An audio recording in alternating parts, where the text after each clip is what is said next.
El sábado por la tarde, Ontinyent albergó el tradicional desfile del Mig-Any, que llenaron de música festera las calles de la ciudad.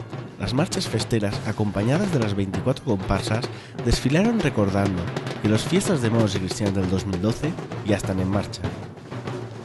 Bueno, doncs ara estem ací, a punt de començar ja este desfile del Mig-Any, en un dia lúdic, després de 4 caps de setmana en el que hem tingut activitats culturals. Avui és el dia de festa en el carrer pels moros i cristians d'Ontinyent i la veritat és que és un dia molt esperat per tots, no? Lo típic, el dinar en les comparses i després d'un bon rato amb els amics i disfrutar de les bandes de música, doncs ja venim ací i fem este desfile que és molt esperat per tots. Jo crec que la gent d'Ontinyent sempre té ganes de festa i la nostra responsabilitat en aquest temps en el que la crisi està un poc condicionant-nos a tots, pues la nostra responsabilitat, com dic, és donar-li a la gent aquests moments d'alegria, ¿no? que se'ls mereixen después de tant d'apretura. La comparsa de estudiantes fueron los encargados de encabezar el desfile, ya que este año ostentan el cargo de la capitanía, con su capitana Carolina Conejero al frente y con el apoyo de toda su comparsa.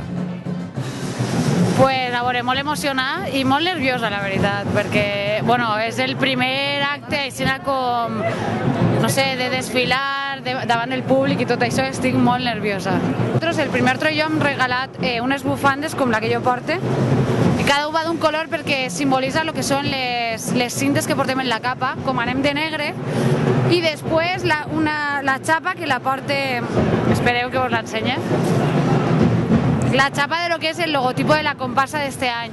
Llegaba el turno de la comparsa Mogavers, que este año son los encargados de llenar la Plaza Mayor con las embajadas cristianas.